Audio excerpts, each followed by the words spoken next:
we're here. Well, hello, Pat. Thank you for that beautiful intro. Dude, yeah, no problem, man. Thanks for turning on the cameras. And for folks at home, this is Patrick Thorne, local musician. Hi, guys. One of the cleanest local guitarists I've seen. Yeah, absolutely. And also, definitely a huge fan of your guitar sounds on your full band music you've written with Atomic Subculture and just random stuff we've done. Thank you, man. We've thrown some random tracks together. That was a lot of fun. Yeah, we wrote some songs. I love going back and listening to those Truck Stop Love. Yeah, with Shay. That's a good one. Back in the day, yeah. But, seemed like it was back in the day. It was a couple years ago. Man, it was. Just something never turned into anything, you know? What was the first setup we had for the new Atomic? Oh, it was me, you, and Alan. That's right. Yeah, you was playing bass. That's right. And keys. Yeah. That's right. But Atomic has has a really interesting lineup, how it all kind of came together, you know? So tell me how y'all originally got together. Well, God, there's a guy named Joshua Graham, and we were all in high school and stuff, and he had invited me to come jam or whatever. Well, I kind of was like, okay, yeah, whatever, and I went, and he was pretty good. He had some good original material, and I was like, wow, I could vibe with this, and we started jamming, and we were kind of throwing names back and forth, and then he was like, hey, I got a drummer that's pretty good, and I was like, really, man? Like, what's his name? He goes, Ethan, and I'm like, Ethan, and I remember I had a math class with Ethan in high school, and he it was me, Pete White, and Ethan. This is where it gets weird. So Ethan was he kind of sat in front of me and Pete kind of hit it off a little bit, but Ethan and Pete were really good friends, and Ethan told me in the math class, he goes, yeah, I play drums, and I go, bullshit, you don't play drums. I was like, whatever, kind of brushed it off, and Ethan was, I guess when we got together with Josh, he was one of the most phenomenal fucking drummers I've ever seen in my life, yeah. Already, on and on some of the original stuff that Josh was making too, and we were doing Avenged Sevenfold covers, and Ethan was really into Queens of the Stone Age, and he got us into that. Really? So yeah. So he was a big time influence. So then it was me, Josh, and Ethan, and then we were looking for another band member, and this guy named Rhett LeMay wanted to heard about it, and we talked about it, and his dad had a shed, and so we wound up all linking up. Rhett was going to play bass, Josh moved to guitar, I was playing guitar, Ethan was playing drums, and we all went to Rhett LeMay's little work shed or whatever. Oh, sorry, keeping them and we went there, and we practiced and rehearsed. That was the first time I ever used the analog board. And it was full setup in a big plywood shed that was just a shithole. That was perfect. Yeah. And we were just jamming, man, that's where we made some really weird shit. We made this song called Shut Us Down. It was when Barack was in office, and the government shut down, and we don't know what the hell politics are really, so we were thought it'd make a fun, cool punk song, and so that's what we did. It's called Shut Us Down, and we never played it again after that. And there was a couple different ones, and it just turned into but before that, me and Ty met Ty in high school, and we did a talent show together. And then that's how I met him. And then we started a band called Four Corners, and this is way before that. But Ty wound up moving to Nashville. And that was Ty on drums, or no? That was Ty on guitar. Yeah. You guys did a couple guitars, and what are you talking about? I'm sorry, I went way back. So I went way back. My bad. So yeah, touch a little more on that. You played with Ty I went to a talent show, and Ty was there, and we were jamming. And I was playing some lead, he was playing some lead, and Ty invited me to, he was funny, he's like, come over to my house, man, be in my band, bro, let me, join my band with these people, and I was like, fucking hell yeah, dude, I don't have anything going on, and he invited me to go to church with him too, and we went to church, the Grace Place, and You're about how old this time? I was 16? Okay. 16, 17, yeah. And we went, and that's where I played with the band for the first time, but Ty played drums in the church band. So we'd hang out and play music. He'd play guitar. Chris Drown was on drums. Peter Grafe, our other buddy from high school, he was on bass. And we had a little band, and we played some originals, and we played 1 or 2 shows and got paid for it, and it was this big deal. Cool. And then we broke up though, because it was stupid. We were it was some drama. That's what you do when you're doing well. Yeah, I mean, as a band. Yeah. Anyway, fast forward. So Ty moves to Nashville, and that's when I meet the Atomic guys. And you know, me and Ty have our drama and stuff. I'm not gonna put it all out there, you know, but like, we weren't on good terms at that point. And so I'm playing with Atomic, and I'm having a good time, and Ty's playing a bass for this country band in Nashville, and he's having a good time, and we wound up kicking Rhett out of the band because he wouldn't let us use his dad's place to rehearse anymore, which I understand, you know, like, it's not, you know, it's not really his place and stuff, but it's like, dude, our equipment was in there, you know, so we would tell him, we'd be like, hey, well, can we at least go in there and play if you don't want to, and he was like, no, and so we were just like, all right, we're not seeing eye to eye on this thing, and we wound up letting him go, and then it was me, Josh, and Ethan, and Josh moved to bass again, and that's when Josh started getting really good at the bass, like really good, like the best originals, like, you know, the coolest bass lines. He learned how to do the bass runs. I mean, covering complicated bass lines, like Queens of the Stone Age stuff that we were playing, like I Step By the Ocean, and the bass line's like nuts in that song, you know? Really? Keep bumping this thing. But, yeah, so, and then it was me, Josh, Ethan, and then Ty wound up moving back from Nashville, and me and Ty talked it out, and we got to be friends again, and, you know, I was like, you gotta come play in my band, bro. He was like, yeah, all right. He kind of was a little weird about it at first, but then eventually he was like, all right, fuck it, let's do it. And so we did, and we started slaying it. Well, this is a true story, and, like, I'm not trying to throw it out there. We went to a biker rally, and we played one show, and Josh was with us, you know, and he had a good show, man. We all got super drunk and went kind of crazy and got to experience this biker rally, and then we came back the next Monday, and Josh had quit the band. He's like, hey, I quit, you know, and I don't know if that had to do with, like, his parents or something like that. He always had, like, a little, like, some issues with his family and stuff. I'm not, like I said, I'm not trying to put it out there, you know. Right. Yeah, love him dearly for sure, but he just had to quit, like, for him, I guess, you know, so he stopped playing. Right. Well, that day we had a buddy named Wade Parker, who also I was in high school with and had health class with, and he knew that we were playing a show. And, you know, I remember when we made flyers for Atomic Subculture, I actually gave one to Wade. And that's how, I think, if I remember correctly, that's how we met in health class. I was like, hey, man, you got to come to this show. And because he always wore Led Zeppelin shit. And, you know, I was like, yeah, me too, bro, like rock and roll. And he actually come out, and, yeah, man, that was the start of it. And then he started playing guitar. And so when Josh quit the band, I hit Wade up, and Wade come to the house that day, and I said, do you want to play bass in the band?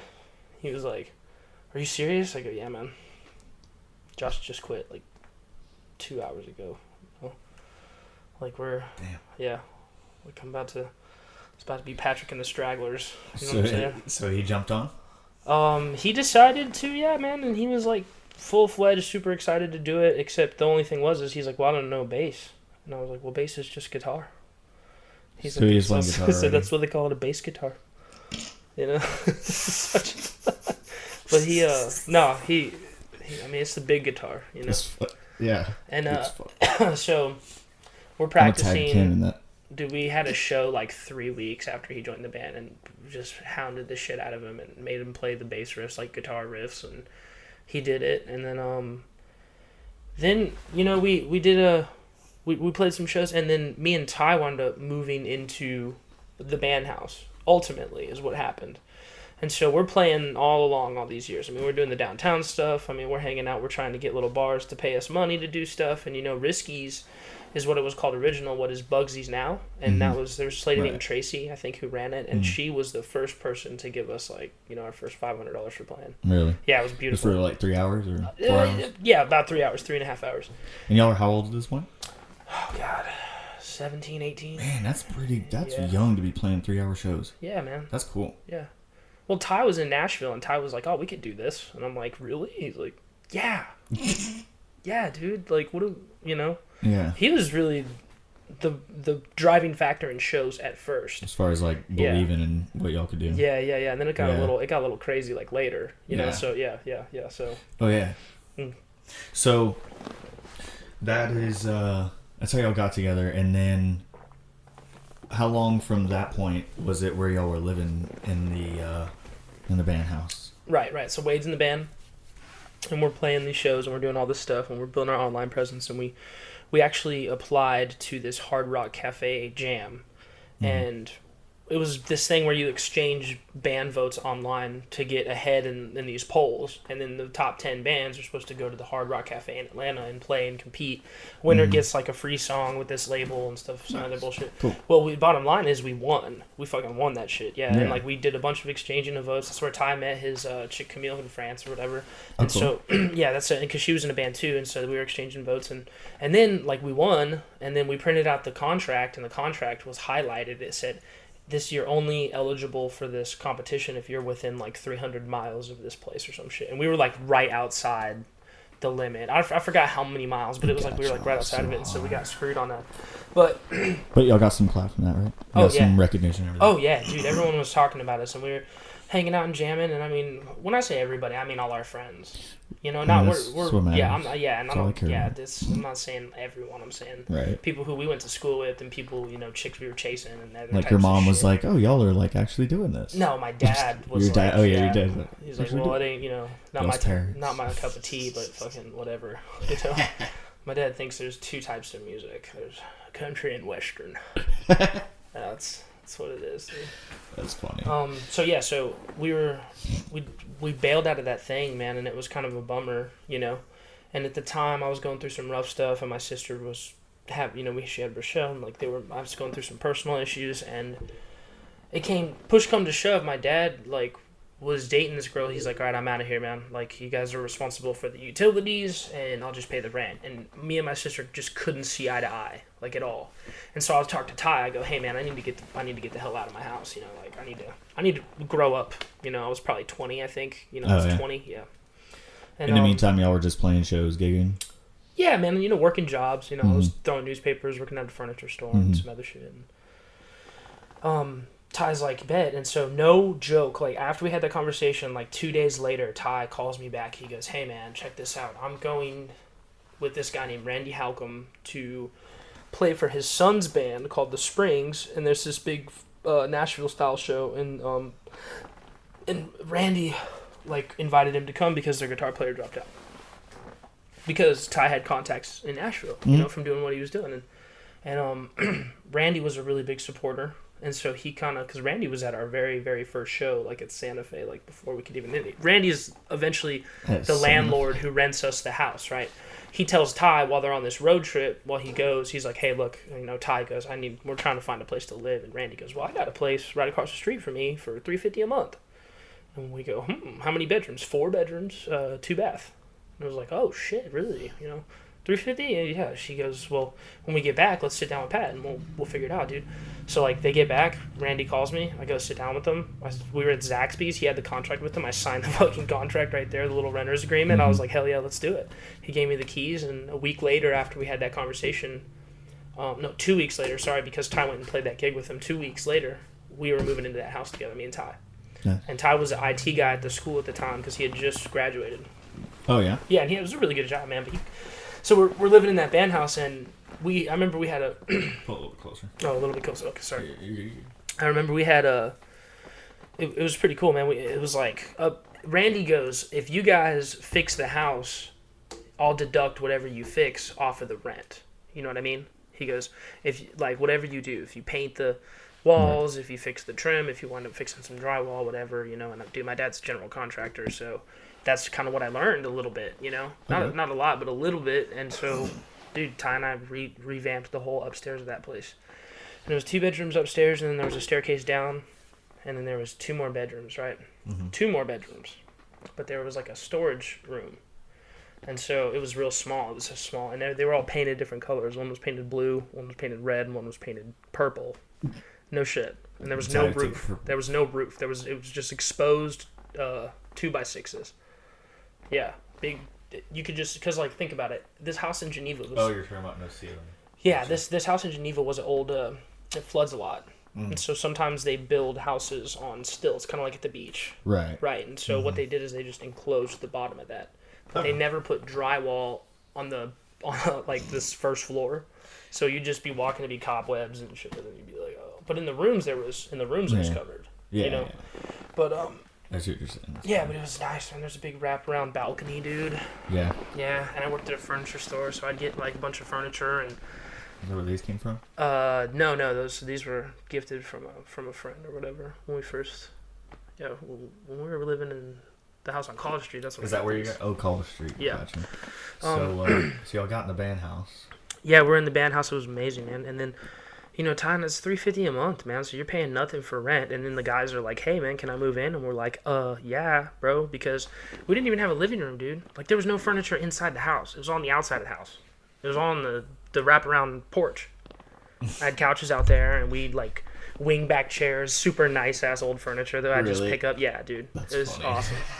And so we'd have these big parties and throw the couches in the back, like when we were done with them. Because they get rained on and get shitty. And then we just pour gas on them and burn them, Rock and roll. So bad. So bad for the environment, man. Right? Yeah. Yeah, I'm sure y'all are what caused all the damage. Look, dude, it's no lie. It's our fault that house burned down. Like, it's no lie. Like, I can't. I don't mind saying that, and I don't mind admitting that, because even the fire marshal came out and he was like, we're like standing in the rubble, and like, well, I should probably tell the story of how it happened. Yeah, how long did it take? How long did y'all live there? 8 months. All right, so tell me about that 8 months. Oh, it was magnificent. It was like, we had this wall going downstairs where when we party, like, and people would be there, they'd just put their Instagram handles on the wall. And so, like, you'd just, like, be texting random people on the wall, like, "Hey, what were you doing at my house?" You know what I mean? Like, it was so great, dude. That's like, a great way to connect. My buddy Michael drew a bunch of stuff. Michael Hernandez, great photographer, by the way. I'll hit him up. He was big in the scene, just like drawing stuff. Okay. Yeah, and like just drawing these badass dinosaurs, and like he drew these two people banging on the wall. It was so cool, dude. Like super. It looked like some Michelangelo drawing. It was really nice. That's awesome. Yeah. And yeah, dude, I had some crazy experiences at that house, dude. In the 8 months that we lived there, we lived. Yeah. Yes, 100% full, and not no regrets. Yeah. No regrets and screw ups and downs. And like chicks got involved. And we kind of broke up a little bit for a little while, and it's just stupid stuff that happens when you live together with your best friends. Yeah. And some wild shit that you don't know. One time, me and Ty almost got in a fight. He goes, "You need to turn your amp down." I go, "Fuck you! You need to turn your amp down." He's like, "You want to?" He's like, "I'll fucking beat your ass." I was like, "What's up?" Like, let's go. And so this man takes his shirt off and runs downstairs, and he's like, "Let's go," and like just sticks his arms. And he's like, "Let's go," and I'm like, about to just break his face. You know what I'm saying? Like, just because we got to that, and then I didn't. Because I'm a nice guy. Yeah. Yeah. To him, I'm a big pussy, but it's okay. He was still the best man at my wedding, Right. Yeah, so I don't know. Me and Ty have always been good friends throughout the whole thing, and like I said, we were the first ones to move in there. So Ty quits his job at the IT, and we're doing Battle of the Bands. We're playing music, and we had this big jar of money that sometimes when we got paid, we'd just throw all our money in this big jar. We just had the band fund, Anytime anything broke, we'd fix it. Our living room was literally just a jam. Like, it had, we'd get back from a gig and we'd set up in the living room. Before Drums. you even... Oh, yeah. Wow. Yeah, get home. That's hard. Well, maybe not right after. Oh, but yeah, like the next day. like maybe because you have to tote it up Like, the fucking Jesus. staircase. Fuck that. Yeah. The staircase is what was a bitch, dude. Because like you had to carry this. We had this huge bass amp, Yeah. and we would just chuck it up there every time. But it was awesome, dude, because we'd have these house parties and we'd just play. Yeah. In our living room, and people would be sitting on the balcony, and you can close the door and talk and hang out. How often were y'all doing that? Like every couple weeks or so? No, it was kind of rare. It was it was maybe a couple times every month or so. We'd have a get together, but like towards the end, it was like a lot. Yeah. Yeah, it got out of hand, dude. Quick, man. Yeah. Quick, yeah. And I hope, if Randy sees this, like one time we had this party there, and it was like super crazy, man. It was like someone had Snapchatted the address. And I was so pissed. I was like, oh my God, bro. And next thing you know, man, cars just start lining up on the side of the fucking road. Like, for just piling up, dude. Yeah. And this is before I was... Damn. God, this is so bad, dude. Were y'all playing already at this point? Or did you This was crazy. This was crazy. This happened, and No lie. So like this crazy party happened, and these people. I spent an hour and a half parking people, and my cars were just full. My whole lot was full, like in front of the house, behind the house, in front of the fire. People backed their trucks up. Damn. There's people parking in the neighbor's yard. Dude, there's people lined up all the way to my landlord's house across the street. So I ran down there and told all of them to move. And was like, you guys need to move way down here. They were like, okay. So this big party goes. It's dude, it's Project X, dude. It's like nuts, dude. People are playing inside. There's a big party going upstairs, right? And this is the coolest part. Like we had friends like looking out. So, like, only the people inside our house were, like, close people that we knew. You know what I mean? So there was kind of like an outside party going on. We kept the whole, like, Snapchat crowd or, like, the younger crowd that was kind of unruly. We kept them outside. Okay. Everyone inside the house was checked. You know what I'm saying? Like there was people looking like, yeah. Who are you? Yes. You know, yeah, like, and, you know, I made sure of that, dude. I made sure of that. Shout out to Big Hurt. Shout out to Michael. Shout out to Big Clinton, bro. I know he was one. But, Big Clinton, he's about to be a lawyer, bro. You don't even know. Yeah, cool. Smartest fucking dude you've ever met. Really? Yeah. And dude, so this big party goes down. It's crazy, and this was the kind of the turning point for me as a player, like a musician, because I was like, this is as crazy as it can get, you know. And so this I gave this big speech around the fire, and there's a bunch of people there. Yeah, I'm shit faced, dude. Like giving this speech, I'm like, we're all together. Like, doesn't matter who you are. Like, we all Atomic Subculture is about community. It's about getting together. It's about music. It's about loving one another. It's about doing what we're supposed to do. He's like, and I was like, and if anything you leave here with tonight, just know that like we love y'all and thank you for your support and la. And like everyone started cheering me on, dude. I felt so like on a high horse, and I was like, hell yeah. And I left, right, and I went up the stairs and like I went and did some shots. For hanging out, and like I come outstairs and I walk down the stairs, and there's this brawl that started happening. There's like this brawl, right? And this is what I saw. I come down to the bottom of the staircase, and there's, you know, the fire, and this bigger dude in like a yellow or an orange jacket takes a Smirnoff bottle and just swings it around and hits this 16-year-old kid in the back of the head, dude. Sorry, that's loud. And, dude, it, like, broke the beer bottle. Like, boom. And, like, I don't know if you've ever been hit with a beer bottle. They don't break, you know. Dude, it jacked him up, dude. Smash on his back of his head, dude. And then he, like, falls down. And then, like, dude, like, 8 or 9, dude, good old boys just beat the shit out of that guy. Ooh. And he started running to the down the driveway. They beat his ass all the way to the end of the driveway. And then his buddies were hopping in the car, and they got him, and he hauled ass. Apparently, it was some beef. Like, some kid was from this place and didn't like these people from this place. It was so stupid. And, the kid wound up, you know, after that, somebody in the fucking crowd yells, cops. And, dude, at that point, I'd come back up the balcony, and I'm telling everyone, I'm like, yo, they're going to get this kid out of here, and he's going to go to the hospital. You know what I mean? And so he did. They took him to the hospital, and he got bunch of stitches in the back of his head, you know?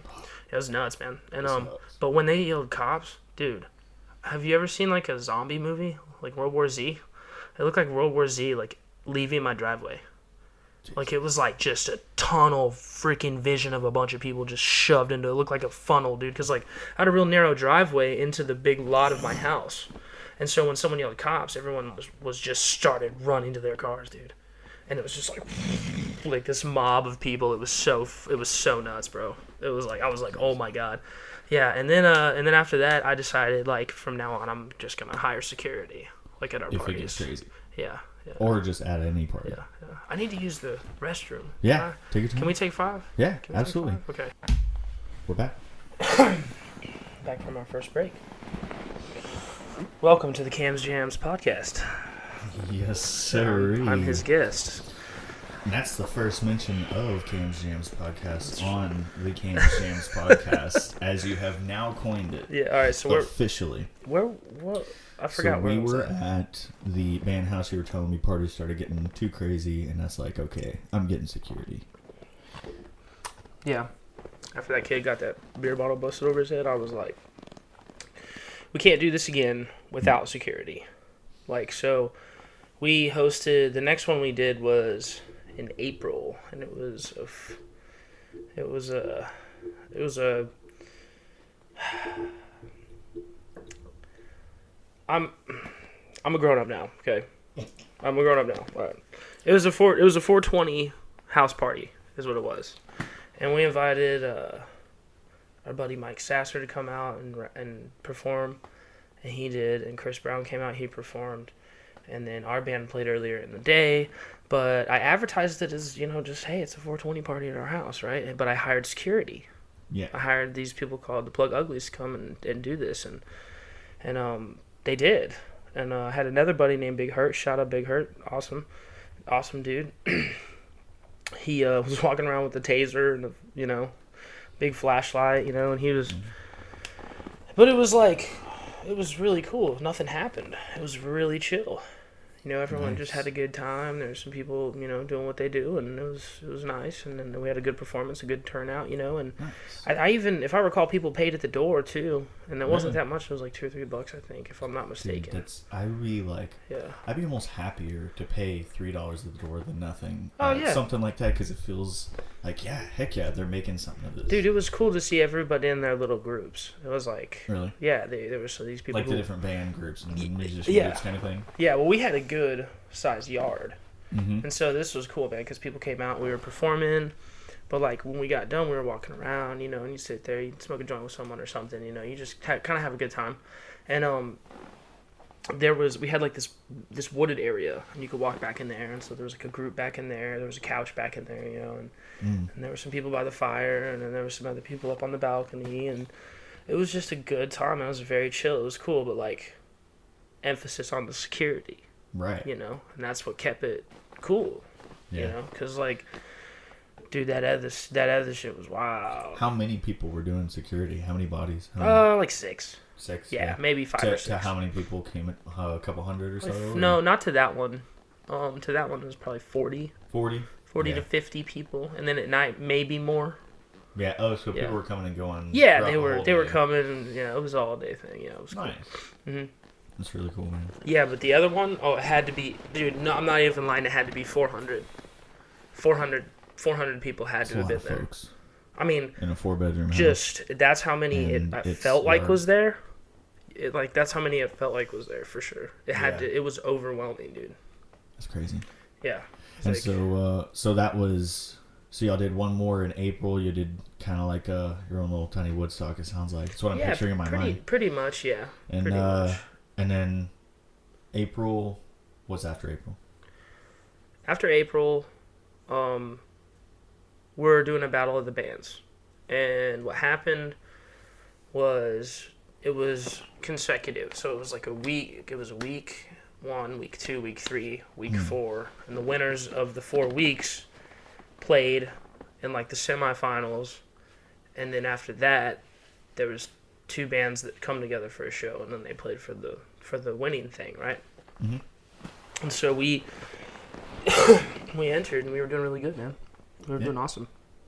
We played, I think Fillmore Drive was doing it too, and some other people, and we were doing it at this place called The District in Dothan, is what it was called. It's the old Grand Central or whatever. Oh, yeah.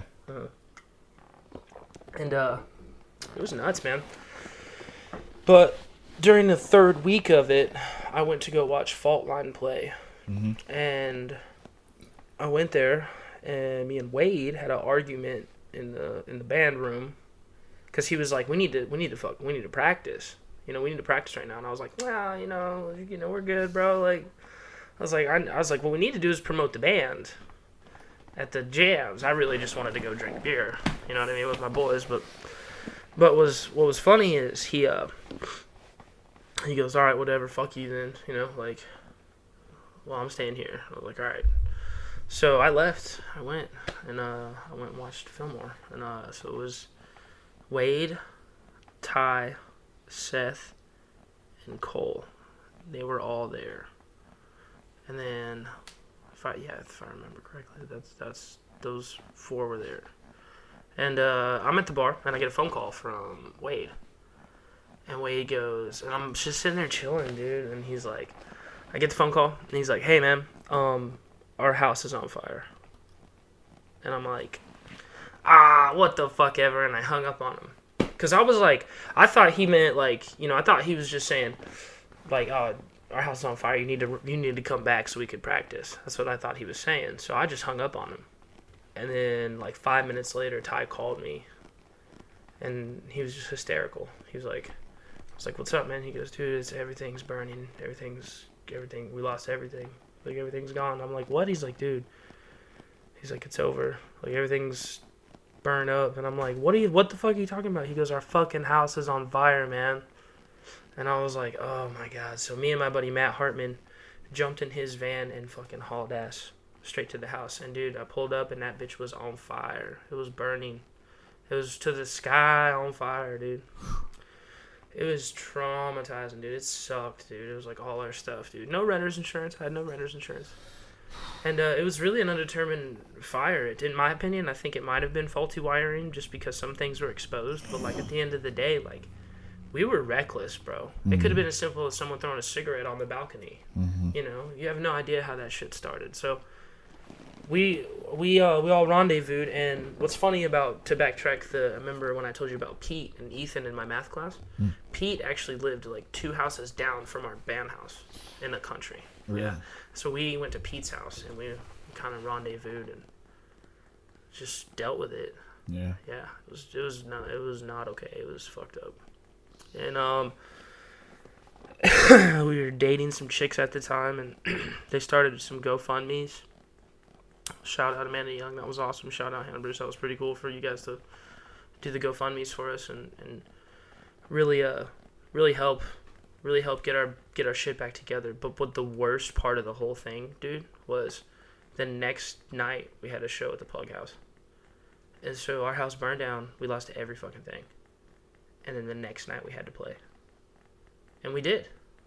And it was probably the worst show I've ever played in my whole fucking life. It was just fucked up. And we were playing on other people's stuff, and, it was like, you grow attached to these things, man. And, like, it was gone. It was gone in an instant. Gone. Like, the only thing my truck, like, if this is the house right here, my truck was sitting on the side of it. So I just got new tires, too, and it bubbled up my tires, and it bubbled up the whole side of my truck, all the paint and everything. And the fire department was like, you can't move the truck because if it gets too hot, that gas tank's gonna fucking explode, so you guys have to get back to the street. So my dumb ass goes running behind the fucking house and just moved the truck. I just pushed it. I just popped that bitch in neutral. Lucky it was a manual, and I just moved it. And then they were all yelling at me, and I was like, I just got it away from the house. I was like, fuck, that's my truck, dude. Man, 92 Chevy, bro. Bertha. Bold Bertha. Yeah, dude. She was a hoss, dude. So that's all you got to save, huh? I had my shirt, my jeans, my shoes, my wallet, my phone, my keys. That's it. On me. Yeah. And like I said, I'm not, it's probably 100% our fault that it happened. Just because neglect, just being kids, and yeah. I always tell myself, like, if I was there, would it have happened? Who fucking knows? Who knows? They were in the house, dude, and it was on fire. They were in the bottom. They were in the bottom half of the house, and the top of it caught fire, like, in front of the wraparound porch. It caught fire. And then fucking Ty goes upstairs because he heard some popping, like popcorn. And he's like, runs down. He's like, this bitch is on fire. Everybody get the fuck out. And then, so they come running out of Ethan's room, the little purple room underneath. That's where all y'all's equipment and everything was too, right? Was it on the upstairs? Yeah. Where the fire caught, like in the front of the balcony. And like I said, there's no telling. There's no telling what happened. And it's okay. Like, it's, but I learned a really valuable lesson, bro. Like, always get renter's insurance. Yeah. Take that one off. Yeah, this is brought to you by State Farm, by the way. I have renter's insurance for Audis. Yeah. It ain't much, but they don't know that. Yeah. Nah, it's vital, dude. No, I do have a couple things. Vital. Yeah. I like to hate on insurance companies, but we gotta have them. Nah, man. Shout out to Randy. Shout out to Randy Halcomb, man. he let us stay there and put a home and, you know, like build together and really work. That's where Atomic was thriving. Yeah. It was like, that was it. And it was all thanks to Randy. He was like, hey man, here's a place to do it. You know, and I paid him on time every time, you know, and I felt so bad because it was like, you know, he trusted me with that, you know what I'm saying? Yeah. And we let him down. Yeah. Not just me, we. And Right. it's like, damn, yeah. But at the same time, you know, it is what it is, and we live and we learn, man. But like, I do have I feel a certain way about that. Like, and I am sorry, like in my heart, because it's like, dude, that's somebody else's shit that burned to the ground, possibly because of us. But we don't know. Yeah. So it's just this like lingering thing where it's like, oh, it happened. Do you end up going back and forth of like, there's no way, or man, there's no way anything but us caused that, and then another time just it had to be some faulty wiring or something. No, it just bounces. Well, everything bounces around in your head, you know. But at the end of the day, it's like it happened, man. You know, and like it actually, when you lose everything like that, I'm not trying to be funny or anything, but like it makes moving a lot easier. You know, because you have no possessions and you could just get up and go and do anything and go anywhere. And it was really like, it was awakening, bro, because it was like, you know, we have possessions, man, but what do they even really mean, man? Like, what do they mean? You know, the things that, like, I'm extremely thankful for, like my wife, my child, and like, you know, and if you want to get to material stuff, the things I'm thankful for, like my guitar and like my vehicle and like, you know, but like when you lose everything that you've built in an instant, bro, like, do you stop? You know? And I was just like, no, you don't stop. Fuck is that? You know? Like, we just keep going. So we played the show and we kept going, and I pushed and I pushed and I pushed, and I was an asshole, and I pushed and I pushed and I pushed and I pushed everybody away. Because I was like, fuck you guys. You guys don't know. You guys don't know how to live. You guys don't know how this is. You guys don't, you know, you guys didn't, we destroyed this, you know, you guys didn't help me. You guys didn't, you know, like, and like, I felt like that, you know, and like, I pushed everybody away, man. Even my closest people, dude. Like, I lived at my dad's house for like 2 weeks after. And like, I was like, fuck this. And I went and stayed with my ex-girlfriend's parents at their house for 3 months until I saved up enough money to get myself an apartment. Damn. And shout out to them too. They were amazing. Yeah, I think I've met them, haven't I? Think so. Yeah. But, yeah, they're amazing. Yeah, Mr. and Mrs. Hunt, they're awesome. Good folks. Awesome. I like them. Yep. That's and, cool but yeah, man, it was like, I hated everybody, dude. And music? Yeah. Fuck that. Who needs that, you know? Really? Yeah, because, like, what happened is Ty wound up moving to Birmingham. You know, well, he went to France, and then that's when it all kind of fell apart, because we were doing another battle of the bands of Club La Vila, and we had to do it without Ty because he left for France. So, like, after the house burned down, we're practicing at Ethan's house. Trying to force it. Just trying to force it. Yeah. You know? And that's not good, man. It wasn't good. We were forcing it. And what ultimately wound up happening, Ty went to France. The guys decided they were going to move to Birmingham. And I did my thing. I got a job at Mike's Music in Dothan. And I just started working. But I don't think that the band ever had a defining moment where we went, you know what, we're not going to play together. No. No. It was like, hey, I'm moving, man. It's like, all right. It sort of was, you know? It wasn't. So they moved, and we keep in contact a little bit, and we had a Facebook page with a pretty big following, and I had said some pretty harsh shit to Ty, and Ty said some pretty harsh shit back, and so I deleted the Facebook page completely. And then everyone's living apart. I think mostly it's partly my fault, dude, because I was so mean. I was so mean to everyone and everything, dude. Like, Really? yeah, well, it's just, dude, I was so mad that I lost everything, you know? And it was just this thing that was digging at me. And every time I played music, it reminded me of it. Every time I saw a good band, I'd be like, fuck that band. Dang, you know? Like, sucks. just being, what's the word? Facetious? Like, you know, not taking it seriously. Oh. That's not the right maybe word just like for irreverent about everything. Yeah, I don't know. Facetious. Just like breaking just like tearing everything down. Oh, just being self-destructive as hell, dude. You know, Yeah. like drinking a lot. You know, just being a dick to everybody. And anyway, so I finally grow up.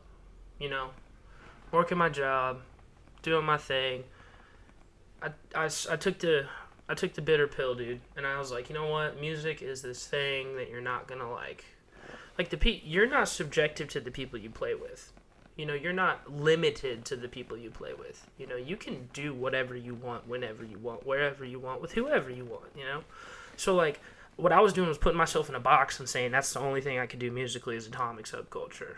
You know, and so once I let go of that. And was like, music's what I'm gonna do for the rest of my life. Like, it's just doesn't matter if I'm playing 2-hour show, 1-hour show, 30-minute show, whatever, dude. Like where I'm playing, private parties, freaking your bar, whatever, wherever they need music, I'm gonna play.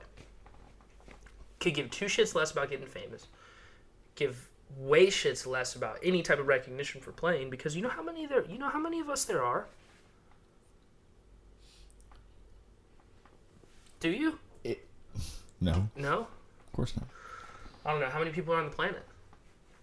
7.5 billion or something like that. Jamie, pull that up. I think it's like 7.5 billion, something like that. Dude, and so like a percentage, like or a large percentage of those are musicians. Like a large percentage. You think more than not? I'm gonna go out on the limb here. I'm no expert, but I'm gonna say 60 to 70%. Because karaoke's a thing too. People forget. Yeah. Yeah. It's your chance, baby, to take your chance. I love it. Okay. I love karaoke. Me too, man. I grew up on karaoke. That my folks Really? sang karaoke every weekend when I was a kid growing up. Really? It was awesome. That's what they did. Is that where the music? I guess that makes sense. That's probably where the music started. I can't lie, man. Shout out to Bananas, bro. Because like when I was down in the dumps, I'd go to Bananas and watch karaoke, and it'd remind me of, you know. It's about fun, man. It's about having fun with the people you love, man. Yeah. That's what it's about. You know, because, like, dude, I play with my wife, and, like, we make hella money playing just because we're a cute couple, and people are like, see that, and they go, oh, cute, but, like, bro, the way she sings, it gives me chills. It's like, you know, it's like, dude. And she doesn't, and you try to compliment her on it, and she's like, no way. You know, like, she does, you know. But, like, I'm going to do this till I die. So why should I let the house hold us back? You know? Yeah. So when COVID hit, everyone moved back and we had a big talk. Yeah. And it was like, if we're going to do this, let's have a plan. Let's execute the plan. And let's treat this like a job. Yeah. And these dudes were like, fuck yeah. Let's go. Nice. And I was like, let's do it. And we've been doing it. So now glad it's it's an ongoing thing, you know? Yeah. You get out of it what you put in it. But the beautiful thing, yeah, absolutely, it's all right. But I think the beautiful thing is we grew together. You know what I mean? Mm-hmm. And we don't have to stop growing together. Yeah. Like we can play together for 20 years. Mm-hmm. And we don't only have to play with Atomic. Right. And that's what I'm saying. Like I was stuck in this like child mind where I was like, oh, this is the only thing I'm gonna do for, you know. And then once I figured that out, everything kind of cooled. So now everything's good and we're back on track.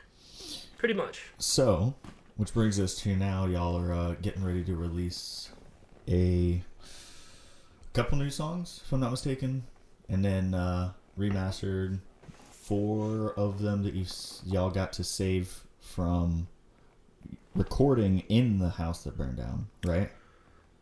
Well, yeah, so when we were in the house, we recorded this thing called the Burnt House EP. Right. And that's on Spotify. Mm-hmm. It's like it's on our discography or whatever. Mm-hmm. But we don't really promote that because, I mean, hell, why? At the time, well, it is, but at the time we made it, we weren't playing it. So, like, unless I feel like unless I'm playing it, why should I promote it? Interesting. You know what I mean? So if you're not playing it at your own show, you don't really feel like promoting that music is... Okay, maybe I misspoke. Yeah.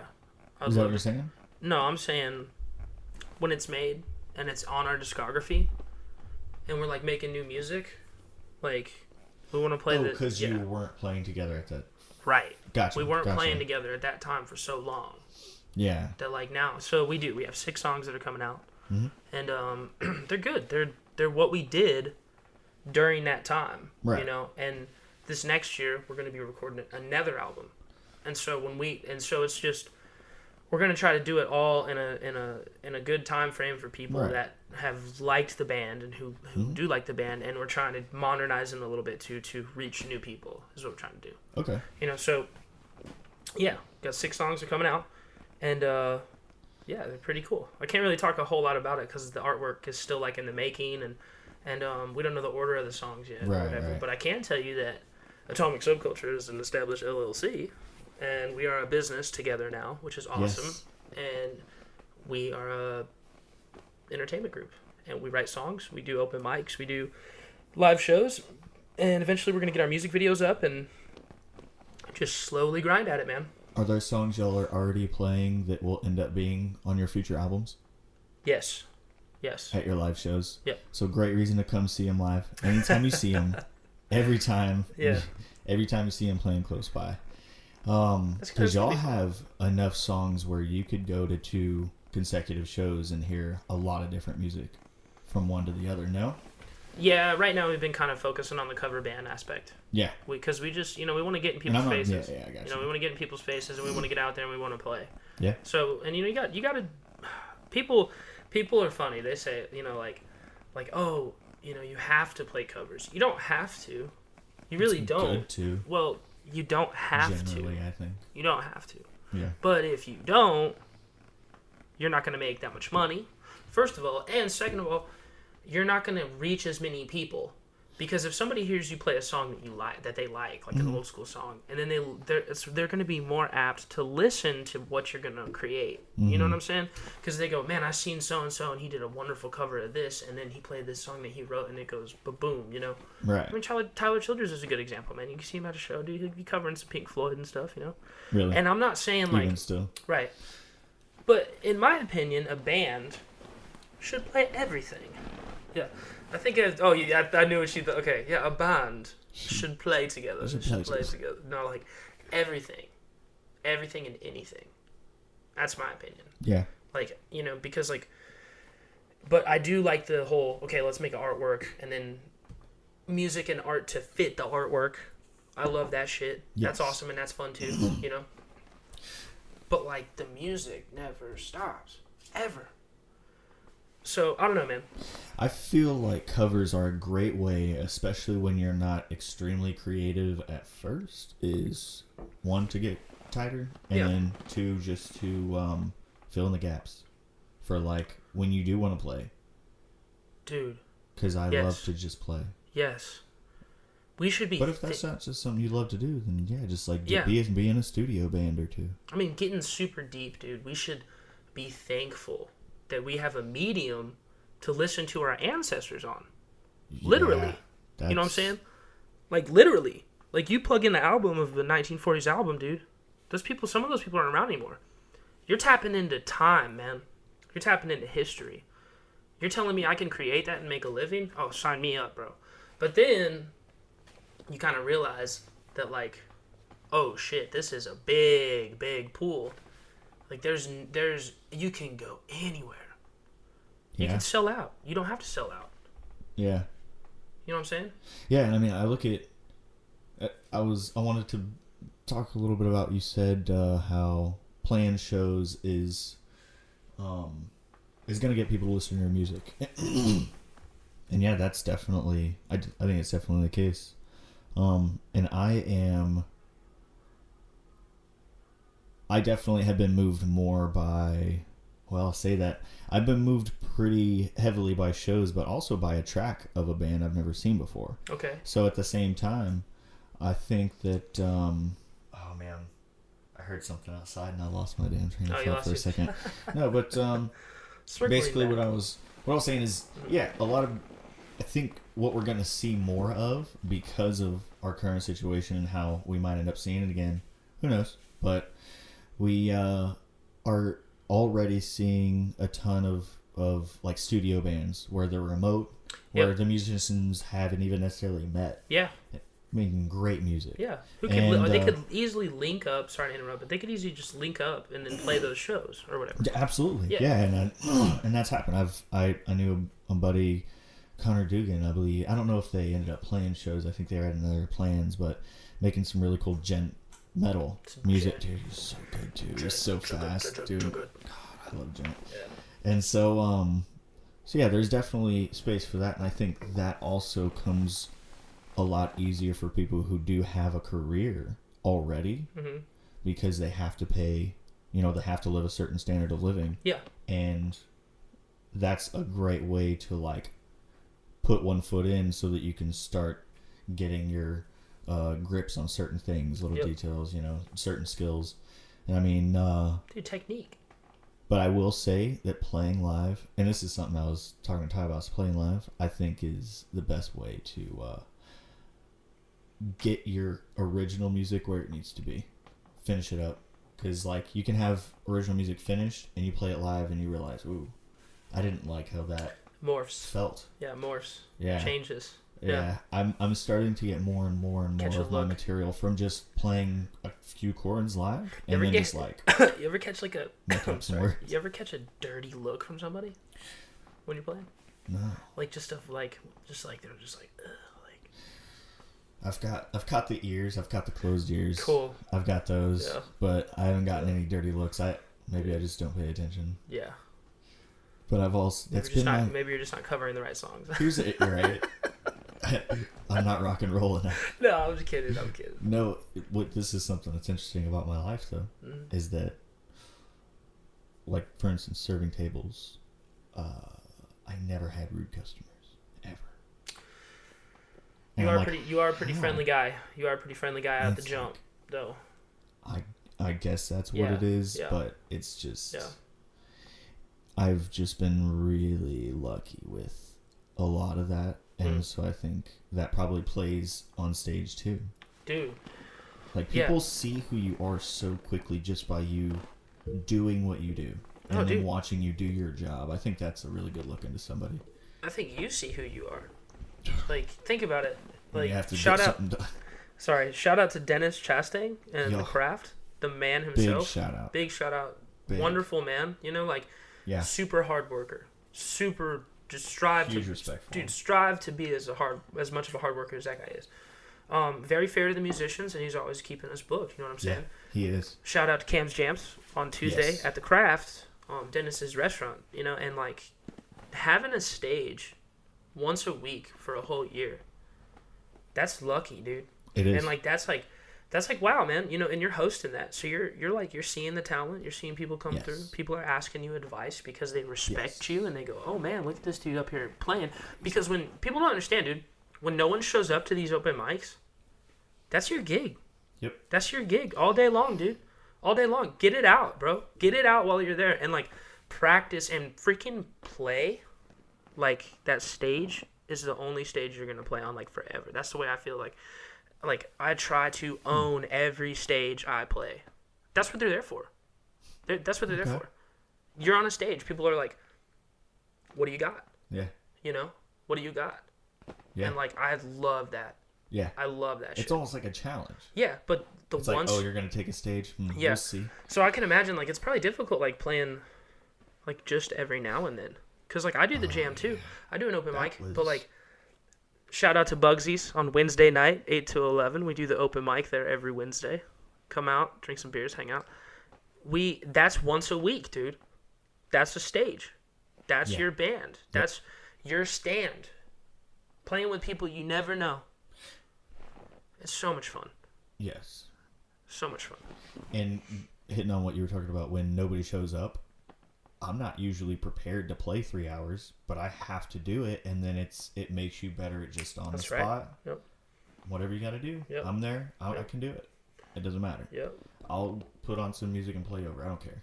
I'll make up a song and have the crowd help me make it up. I'm starting to learn these different things. That's what I was going to ask you. I want to get more into that because I've touched on it, and it's hard to get response, but it is. I feel like I watched Mark Rebele do it. Mm-hmm.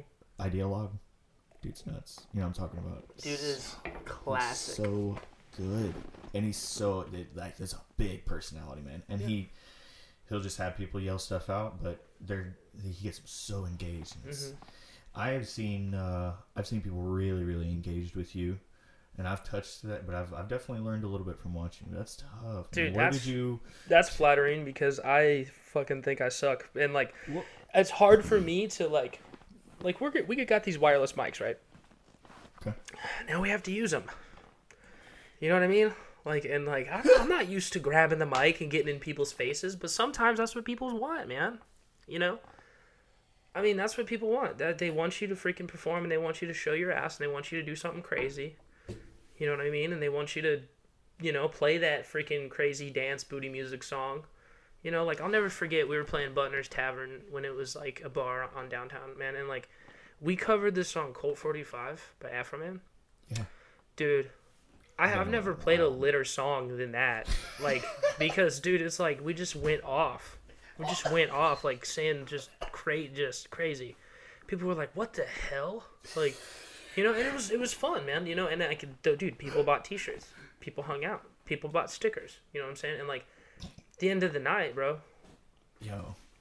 If you didn't have that stage once a week, sorry, just to cap it off, if you didn't have that stage once a week, man, like, it's hard to get momentum like that or feel momentum, like, because like you said, learn how to build it. Like, I was gonna ask, like, what do you think the toughest part of being a musician is?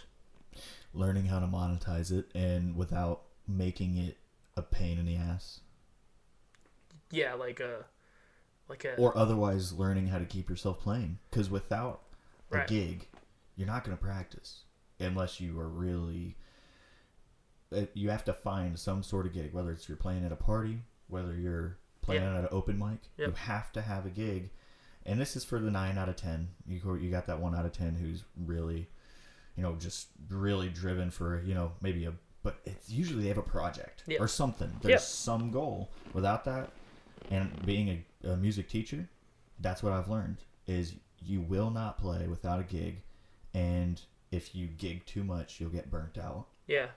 And yeah, you will. And if you try to make it your whole job and you don't do it with a lot of different things, with a lot of different forms of monetizing music, you're gonna get burnt out. Yeah. It's a really double-edged sword, man. Act, man. And I think I don't know, but I would guess that all art is like that. Yeah, I would agree with that. Trying to monetize art is just and I've heard Jordan Peterson talking about trying to monetize like creativity. It's something that has transformed our world in incredible ways, but other than being that 1 in a billion, it's so hard to. You can't make a living. You can win the lotto like that. Oh, big trucks. I love them, dude. Yeah, you're right. No, you're right. You're right, dude. And that's definitely become a big part of my passion is that right there. Yeah. That's the hardest part. What do you think the hardest part of music is? Oh, dude, for me as a musician, I was kind of leaning towards the interacting with the crowd. Yeah. Fuck, dude, I have such a hard time sometimes because, dude, you could shred all day, I'm like, whoa, dude. But like when you captivate somebody and you feel that energy and those people are like, hey man, I'm coming to see you again. Yeah. That's hard. That's hard, man, because it happens and then you're like, fuck, now there's pressure. Really? Like, you gotta perform, dude. Like, you can't just half-ass shit. You can't just show up to a gig and be like, oh, man, I'm not really feeling it, bro. You gotta play your heart out. And you know what? I gotta shout out to Ty, too, man, because, like, I've seen Ty dead sick as a dog show up and play the shit out of a guitar and just sing his heart out and not miss a beat, bro. And then literally leave, don't even help us unpack, just leave and go to the car and just sweat in the front seat and just, like, freaking shiver because he's, like, having a fever. Yeah. Like, that dude's a freaking powerhouse, dude. Yeah. Like, yeah, that's some cool shit. That's, like, to me, that's dedication. To his craft. Yeah. Yeah, performing as a craft is definitely something I lean on because I haven't spent a lot of time on a lot of the technical aspects, especially of like guitar itself and singing itself. It's just, there's a lot of things I could practice on a lot, and I don't. I struggle with harmony. But when it all comes down to it, even if we had all that, Mm-hmm. we'd still need the performance. Dude, facts. Without knowing how to perform. Yeah. And that's I think that's a big hurdle too, is transitioning from playing to performing. It's just it's a completely new instrument you have to learn almost. Right. And you have to sit and play. You got a lot of your practice, you said, where in Arizona? Is that where it was? Dude, playing no. Performing? I sucked. Where was your first practice? I mean, dude, I got a cool story, dude. Like, so I got this amp for Christmas, right? And like it was a Line 6. Like it was a Spider amp, right? And it had this button on it that said Insane. I clicked that bitch, dude. I was fucking Angus Young from AC/DC. Oh, yeah, that's who I was, dude, jamming out in my room. Like that was me. Like playing the same riff, right? So like I took this. So my sister wasn't staying at my mom's house anymore, and so like I took my amp and stuff and kind of put it in her back room, like kind of have my music room, and I just cranked the window open and I just fucking shred, dude. And one time, I'm shredding, right, playing my heart out, dude, my heart out, and I just hear like, and there's this big fence like at the window, you know, so, and it's like it's Flagstaff, so it's nice, man. It's like 71 degrees, breezy, you know, real sweet. And man, I'm just jamming, dude. And I hear my neighbor go, "Shut the fuck up, you suck!" Dude, oh man. Facts. I was like, oh no, I just put it down. I just put it down and walked out. And I didn't touch my guitar probably for a month, dude. Yeah, but, so from the time I started playing, I was young, dude. I was like 8 or 9 when I got my first one. No, I was 10. I was 10 when I got my first guitar. Because I saw the movie School of Rock. And I was like, that's what I want, bro. Like, I am Jack Black, dude. So, yes. You know, and so my mom got me one, and I never really played any songs or anything. I just kind of fiddle with it, and, you know, I just really screwed it off. But I had an uncle named Alan who would come down occasionally. And I remember the first time I met him was after I got that guitar. And my mom goes, "Oh yeah, Alan's a musician. Alan's like a really good musician." And I was like, "Really?" And so he come down, man, and he's like, "Dude, you got a nice little guitar here." And he picks it up, and he's like, "Oh, this is a piece of shit." He's like, "You can't fucking play this, man." And like, he took it apart, and like, I hadn't played it for so long, because this is years later. This is like when I was 12 or 13, when Alan came down, and it had rusted. The strings had rusted to the bridge, and like he just couldn't get them out. They were stuck. Like we tried everything, WD-40, and he just jammed them out. It was just a piece of crap guitar. Yeah. Anyway, Alan was like, "Dude, I have this really nice guitar I could let you borrow." And I was like, "Okay." So he brought it in, and it was a really nice classical guitar. And he showed me how to play a G chord and a C chord, and he told me how to wrap it around with a D. And I was like, "That's cool." And he's like, "Yeah, check it out." And he went back and he got a different guitar. And he had a 12-string guitar. And so he played the 12-string and I played the 6-string, and I was doing the chords. You know, because I had fiddled with it like a little bit, so I was doing okay. Mm-hmm. But like I did that, and he started soloing on that 12-string. And I was like, I want to do that. I was like, I want to do that. How can I do that? And he's like, "Well, let me teach you how to read music." And I was like, huh? Like, oh, you could read music? He's like, "Yeah, check it out." And he tried to teach me. I didn't pay attention. Was he writing staff or tabs? Staff. He was writing staff. Yeah, music? staff. He was. Well, what it was, man, is my Uncle Alan was really sheltered his whole life. Life, and my grandma, his mom, was just religious freak, man, like super crazy, and never let him date any chicks, never let him go anywhere, and so he mastered the piano is what he did. He was a phenomenal piano player. I mean, the guy was just, and he passed away a couple of years ago. Oh yeah. Yeah, but he I wish I could have got to see him before he passed, man. But I'll never forget. We were at a funeral, and he was there, man, and he played the piano, man, and it was like, just what the fuck, dude, hit you, man. Anyway, yeah. He left this guitar there for me, and looking back on it, he had a Cordoba, like a really, really nice acoustic guitar. It's a classical, dude. It's like had to have been a $4,200 guitar. And he just left it with me, man. And so he'd come down occasionally and we'd jam. Wow. And I kind of progressed over the years. But yeah, that was in Arizona. So when I moved from Arizona to here, my dad was, apt on getting me a guitar. So we literally bought a $5 guitar from our neighbor. That was just like this piece of shit guitar. And like he gave it to me and I strung it up and I played it and I played the hell out of it. Yeah. Until one of the Bama Slams came around, or one of the Bama Jams came around, and my dad had picked up a guitar from a guy over there that they were selling, and he gave me that for my birthday, and then I played that for a long time.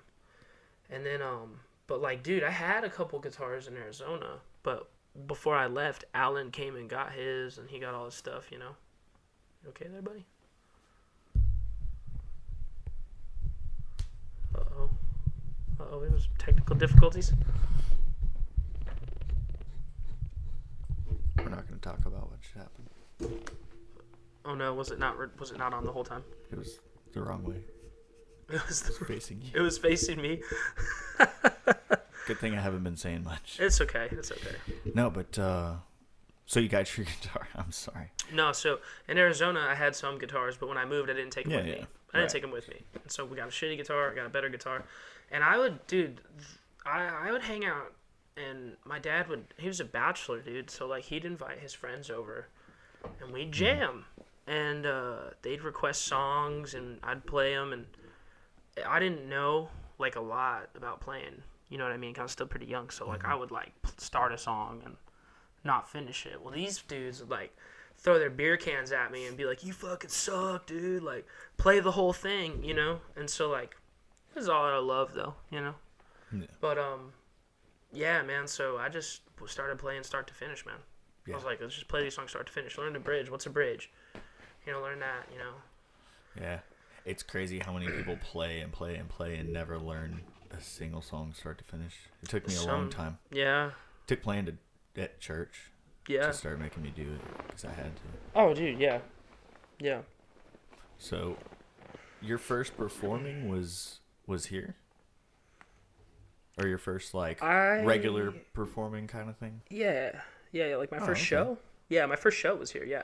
Really? But, like, I wrote a song in Arizona called The Black Crow. The Black Crow. Yeah, it was sick, dude. Yeah? So, E to G to A to G. It was just a nice little blues riff. Lost the lyrics in the house fire. Yeah, along with all the other journals that I had with songs that I've written. I've written a bunch of songs, dude. But like I've never really remembered all of them. Just kind of they come and go, and the ones I have on paper are the ones I remember. So what I did recently is I printed them all out. Nice. Yeah, I feel like I have a clean slate in my head now. Yeah. Yeah, for this next year. Yeah. Have you ever? Do you write regularly? Just like whenever you get wild hair? Or do you I'm like writing sit right now. You're right. I'm writing right now, dude. No. I'm getting better at that. Like while we're sitting here talking, I'm writing a song in my head. It's called "I Need Some More Water." I need some more water. You got some water in this bitch. Give me 1 second now. Taking five. Is it good? Yes, sir. All right. Nice. Get nice and comfy in here, bro. Hey, man. Dude, honestly, hold on. Before you take a drink. Cheers, brother. Cheers. The Cam's Jams podcast. The Cam's Jams podcast. I like it. And it's been fun so far. And I'll do it till it's not fun. Okay. It's my turn. How many bands have you played with, bro? So, let's see. Starting out, I remember I played in a band at 15. It was my buddy Jacob Martin, who still plays guitar, does kind of church different production stuff, but really good. Awesome. Cool kid. I lived with him for a little bit, and we put a drum set in his room with our bunk beds. We had no space. Yeah. And we played Flyleaf, and we never played a show. And then I played with like church bands and stuff like that. But after that, really, first real band I played in was actually Atomic Subculture. No joke, man. Yeah, because you and Alan put it together. Yeah. Yeah, because the guys weren't trio, there. Yeah. That was cool, man. That was a lot of fun. Yeah. Regardless of the name, I mean, it was its own thing, of course, and it was a ton of fun, man. Just playing in front of the town. Doing the fall festival. Yeah, man. Yeah, it was cool. It was cool. Like And then when Mason was playing with us, the Deaf Pests. Deaf Pests. Yeah, we were jamming, dude. We had a lot of people come and go, and that was really interesting to see too. Yeah. Of how it's just like it didn't matter. It was like, yeah, we're gonna do this. Yeah, man. We're just gonna get it done. Once you get a project to do, you'll have the motivation to go get everybody involved that you need to get the job done. Yeah. You know, it's, I think people look at it the other way as being the only way too much. Yeah. And it's like that. You showed me a lot having to do with that, especially as and also how to manage a band. And I think oh, dude, I don't know if I'm good. I always played what I always did, and I was like, hey, listen to him. Okay. And then we did, and it worked because we were listening to the one person. Even if I had said it about anybody, it might have worked out the same way. Maybe not. I don't think so. But yeah, I think you did a pretty good job. Well, leadership is funny, man, because like I can't make you do shit. You know what I mean? I just want to play. So like if you want to take the lead on something and you want me to listen to you, all you gotta do is say so. You know, but like sometimes you get in there, and especially like if you're supposed to have learned a song and you don't learn a song, and then you're not playing your parts, you feel a little salty about it. And you're like, hey, it's not my fault you didn't do your fucking homework. Yeah. You know, like exactly. You got to do the homework. Yep. You got to play it. Yep. Play it right. Play it like you fucking are gonna play it at the show, man. You know. Yep. And it sucks, man, because like a lot of the times, I don't know, I've noticed like trying to be in bands, like you'll get like a solid 20, 30 songs, and then everyone lays off. Really? Yeah, they get it. Everyone's like, oh, yeah, we're good. I've seen it happen in probably every band I've ever played with. How many bands have you been in? Couple. Dude, my first band ever was called Ecli. It was me, my neighbor Rick Norris, and my buddy Ivan Benitez up the road from me. Yeah. Yeah, we didn't do anything. We just didn't play a show. No, he made some artwork, and I was like, that's cool. We're a band. That was my first band. Whatever. Love it. Yeah, you can't find us anywhere. We're unheard of. You know. Yep. Yeah. We're pretty underground. But no, then the next was Four Corners of Ty, and then the church band, and then it was Atomic for me, and then I've played in numerous bands like just here and there. I played with Closure for a little while. I was doing some drum work for Closure for a little while. Really? Yeah. It was pretty cool. That's when Sean was in the band too. Closure's been around for a while. Yeah, they've been jamming. Yeah, shout out Mike. He's good dude. But then I started playing with Midlife Crisis. Shout out, guys. We got your mug right here, man. Yeah. You guys are the Shout bomb. out. Heck You guys are the bomb. I love watching them play. Mm-hmm. Man. Well, dude. So fun. I wasn't playing with Atomic, and I was filling in, so, like, part-time for Midlife. Yeah. Because they're Nate, the guitar player. Shout out Nate, awesome guitar player. He was kind of dropping out of some of the gigs, and so I was filling in, and then Nate wound up dropping out, and then right after we had the baby, Val came to my house and asked me, he's like, you want to be a part of the band? And I was like, hell yeah. And I was very honored to get that chance, man. And get to play with them. It was a lot of fun. They put up with my shit, you know what I'm saying? And I talk a lot of shit, man. Sometimes I'm hard to work with, but we played. It was a lot of fun. We had good times, It was just, we rehearsed solid. That's one thing I love about those guys. Those guys rehearse on a solid basis. And that's something I learned from them too. I was like, man, you can, in order to do this, you have to be willing to sacrifice that time. Mm-hmm. You have to, man, because people look at it as fucking around. How's it fucking around if we get to the show and we kill it? Mm-hmm. And like, dude, numerous times I was playing with that band, dude. We go and we play, and awesome response. Everybody's like, yeah, man. And my thing, and dude, they're all family guys. Shout out Ken, the bass player. Shout out Chris, the drummer. Yes. Dude, shout out Sean, the guitar player. Val, big VAL, dude. The man himself, dude, the legend. Shout out James. Shout out Nate, dude. Those guys, man, you guys are awesome, dude. Really, really. I love you guys. I love all you guys. Crazy story about Midlife. My favorite story. I was watching y'all, I think, play. Yeah, I was watching y'all play at Hangar 33 when it was still Hangar 33, now Snyder's Poorhouse. Yeah. And they Sean was playing, and he was hitting his ring and middle finger so much on his E string and his high strings that it was bleeding onto his pick guard. Yeah. And he goes, oh, oh shit, I told him he was bleeding, I think. Somebody told him he was like, oh shit. He was like, rock and roll. I don't give a shit. That was like hour 2. Yeah. Played for another like 2 hours. Just bleeding all over. It's Dude, just like rock and roll, man. That guy. Rock and roll. He puts on a hell of a show. Is more fun to play with than anybody in this area. Oh, Sean Paulowski. He is, man. I can't lie. I can't even. And like, dude, I don't feel shy saying that. Like, he is the most fun to play with. Because no one has as much fun as he does. And it's so real. You don't. I watched that man jump off a stage and bust his ass. You know what I'm saying? Like, dude, that man is, in my eyes, a legend, man. You know? And he's humble as shit, man. He can shred, but he doesn't, like, he's so funny. He's like, oh, I don't know how to shred. Like, it's like, dude, he doesn't practice shredding. No. Because he'd rather... practices his songs. No, because he'd rather be with the boys. Be with the band. Yep. Be a member of the fucking team. And, like, that shit is the hardest to find in this industry. Yeah. Because everyone's so angry and cutthroat and you suck. And that dude is fun to play with. Yeah. More than anybody. Mm-hmm. You know? I go on record saying that, bro. Heck yeah. I'll be in a band with him any day. Oh, yeah. Mm-hmm. I will, I'd second that, too. Yeah. I'll play bass or drums. Yeah. Let's do it. Let's do it. Dude, and there's so many musicians here in this town that I would play with, too. I would, I've been so blown away because it's not a big town. Mm-mm. It's a small town. I was in Killeen. There was like 250,000 people there, and no, it's okay. I'm getting we couldn't find a musician. The only musician I found was a town over. Mm-hmm. I mean, I would talk to people at guitar centers, or at the guitar center. Like, it was big enough to have a guitar center. Yeah. So. Yeah. And there was no dang musicians to play with. Mm-hmm. And there's no gigs to play. Right. I mean, granted, we were an hour from Austin. That might have been why, but it's like, come on, man. What? Because there's somebody close by that you can't keep some music at home. Right. But neither did I. I tried, but I ended up leaving that town because not shit going on. Right, man. And I think that goes in that. Oh, wow. I just realized something. Mm-hmm. That's a town where I have never had an explanation as to why everybody doesn't like it. And you talk to most people, they're like, I hate it here. I hate it here. In Killeen?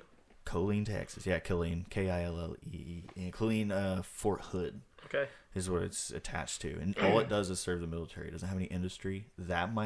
People would say that might have something to do with it, but maybe it had to do with the fact there's no damn music. Can't have no good time. Like, the only time you guys go drinking, playing pool. I mean, that's fun. Yeah.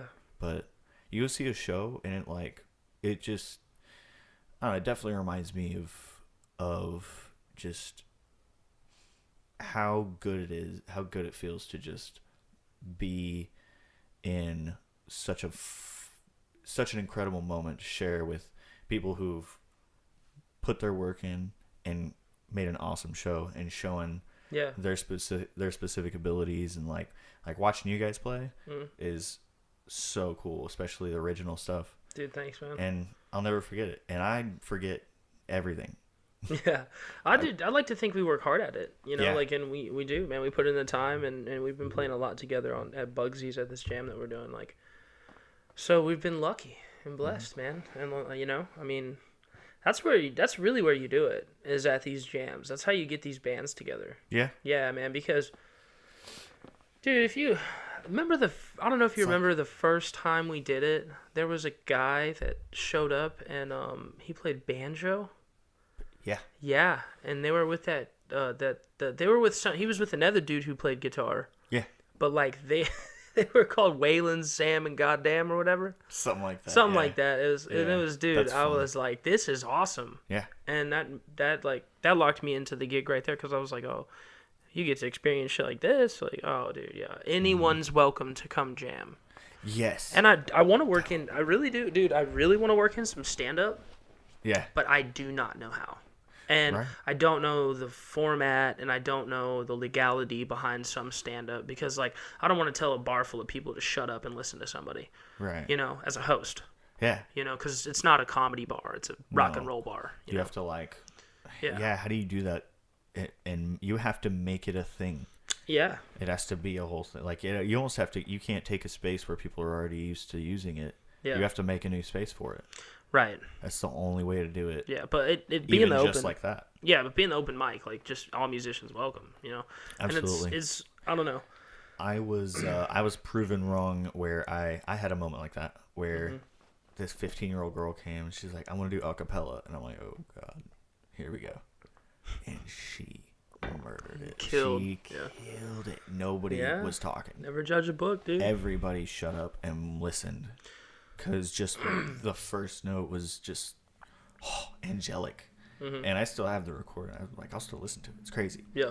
And I was like, man, and that's also shook you, huh? Yeah. I was like, dang, yep, that's it. It'll do that to you. It reminded me of this moment where and it has nothing to do with it, but it had a really similar feeling. I walked into a Spanish Christian service in a big church, so they had the lights were down, but they had like spotlights and the fog, and this lady, she wasn't even singing; she was just speaking in Spanish. I couldn't understand it and music was going and everything, but within seconds, tears. Just oh wow, like chills. Just dude. Overtook me. Yeah. I didn't know it was just the whole moment. You could feel it. That's awesome. Like, oh my gosh, that's awesome. But that was a similar feeling of like, oh, this is I had no idea. Right. No idea. I get it now. Right. So lots of different bands you've played on. Dude, a couple, not a lot, you know, but like, dude, recently with Atomic, I've been doing a lot more, and unfortunately, I had to, you know, our relationship came to an end. It's midlife. Yep. They let me go. They said, you suck. Get the hell out of here. You know? But I love those guys, man. I really do. I'm sure they weren't that. Yeah, and they're huge supporters of our band. You know? And us to them, too. We love them, man. We love them. Yeah. I need to get some T-shirts from them, by the way, guys. Yeah. By the way, I need to pick some up from you. Do y'all have at least T-shirts? 4 or 5. Does Atomic have T-shirts yet? No, not yet. No, I'm talking about midlife. No, but when's that coming, though? Oh, I don't know.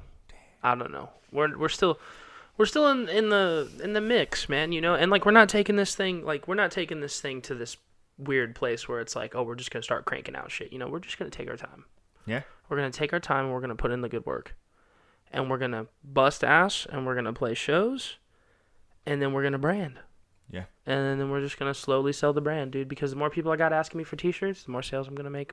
You know what I mean? Yeah. And like, I'm not trying to be conceited. I'm just a man out here fucking jamming, having a good time, dude. And like, if you want to support, buy a T-shirt. You know what I'm saying? As soon as we have them. Mm-hmm. So we're thinking like July, but I like, again, you know, I wouldn't want to put any false hope out there. It's going to be this next year. We just don't know when yet. So let me shift over to something completely different. Okay, yeah. Writing and composing.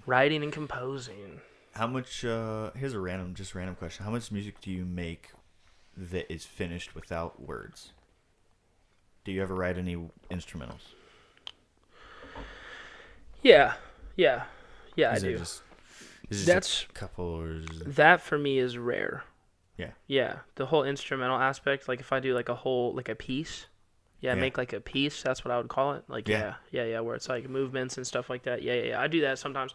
It's nothing crazy, probably nothing great, you know. It's just I like acoustic guitar with that type of stuff. Yeah. Huge fan, you know. Yeah. Some electric guitar like that, but mostly acoustic guitar. Yeah. I'm shifting more from acoustic to clean electric. Yeah. And it might just be because I just got this Fender. That jangly and Strat. I got that PV amp. Oh, hey, that clean freaking tone. Dude, that Fender over there has seen some better days, boy. I like this thing, dude. This thing is sweet. That thing is beat the hell up, son. It's got its little quirks and everything. But, man, it plays. That's good. Played on a Squier Strat from 12 to, like, 20. And then I ended up getting this cheap, like, Legacy $40 Strat body that the grain. Yep. Slap that on there because I broke the dang headstock off the other one. I hate that. And so, but yeah, I played on that same neck until I got this. And I'm 29. You're 29? 29. 29. I just turned 27. 30 next year. Yeah, next year. Up there. 3-0. Yeah, feels weird. You're killing it, like dude. A teenager, dude. You're killing it, dude. Thanks, dog. Yeah. You know what's? It's like I feel like there's a lot. I think a majority of people look at my life and they're like, maybe like, oh, you don't want to do better. But I like, dude, I'm telling you, Yeah. day in, day out, Yeah. best. I couldn't ask for a better life. Yeah. I'm so happy. Yeah, man. And it's like I get all these different opportunities for fulfillment through impacting people with Cam's Jams open mic. Yeah. And that feels great. Teaching people. Yeah. The whole like bringing them together in the same place. That is. And seeing people great. use that as their first starting point for performing, and like being a part of me being a part of that community that gives everybody that last push that they need to jump. Everybody's like, yeah, just do it. Come on, dude. Yep. You just got to do it. You just got to do it. And everybody saying the same thing. You're just like, I guess I got to do it. Yeah. And then you do it and you're like, oh. Yeah, this is man. Cool. Yeah. Like I screwed up a lot, but I like the oh shit. That's my favorite. The what are we playing? And you go like, oh shit. What are we playing? Yeah. You know, are you half step down? You're talking about when you get up for jam. Yeah, that's what it feels like, dude. Oh man, yeah. And so to give a little context, Pat runs tell him about the jam. Yeah, tell him a little more about like just details on that. It can be like bands will come up and they'll play, but also you'll have musicians that jump up and jump in the mix. All right, let's be honest. It's a cluster, okay? It's kind of a shit show. It's kind of a shit show. It's just a jam. Okay, so how I structure it is if you play music and you want to play, you just come talk to me. Because normally when I get there, I'll have a full band. We'll play a couple songs. I get off the stage and I'm like, all right, who's next? You know, and Joe will be out there or some other guys, you know. And what we need more than anything is guitar players and singers, really. Because, like, dude, I know I have, like, three or four bass players that come out regularly. You know, 4 or 5 drummers that are there. Wow. You know what I mean? And you're really? like, yeah, and everyone's talking about they can't find bass players and drummers. And you're like, dude, I know where you can meet some. You know, like, come hang out, you know. We do it at Bugsy's on Wednesday. And we go 8 to 11. That's what we do. Yeah. And most of the time we go till 12, too. You know, if it gets... Yeah. If we're feeling good and, you know, things get, you know, kind of, we get, you know, a little drinky, you know, we freaking get a little, you know, we play till 12 and, you know, people love it, man. And we've had packed houses all the time. Some weeks you're dead, you know, but on those weeks, you know, you just hone in on your craft and you know, ride it out. And a lot of the times when it's dead, you know, I'll just bust the acoustic out and then, you know, let people do the acoustic thing. I've had numerous, you know, people come up and say, hey, can I sing a song? And you're like, turn around, hey, do you guys know this song? Boom, boom, boom. They know this song. Or a lot of it. But what my favorite thing about that jam is if you come and you meet those people and you ask them, what do you know? They'll go, I don't know, you know, I don't know, you know. And you're like, yeah, you do. Like, let's play something. And most of them do. And most of them can. And so if you're a player, just show up, man. And, like, if you don't want to play, you don't have to play. Yeah. You don't have to play. You don't. But I try to give everyone a turn, and I try to pair people up that I can see that work and jive well together. Yeah. You know what I mean? I really do. Some people are better than others, man. It's life. And you gotta do you end up finding where somebody's not as strong, you have to put a couple of people that are really strong with it? Or is that something different? You throw the weak ones with the weak ones, dog. Really? Yeah, hell yeah, bro. That's what I'm trying to do. I suck at the drums. Look, I suck at the drums. I'm trying to play drums on everything. Yeah. I suck though. Like, I really am not a good drummer. I have trouble keeping tempo. Yeah. Unless I have a good drummer. Yeah. So, right. Yeah. So, dude, luckily we got Ethan.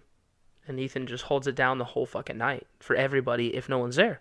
But most of the time people come out, man. And like I said, it's a great time, dude. Like, everyone there's having fun. It's not about being good. It's about getting up there and sucking. It's about getting up there and being in that oh shit moment. And you know what you figure out about yourself?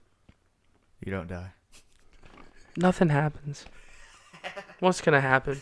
What's going to happen is the musicians look at you and they go, ha ha, because we too do it, dude. Come on. It's about to happen to us too. Yeah. 20 minutes. I remember when I first fucking played guitar, ha ha. You know, like, and dude, that's fun.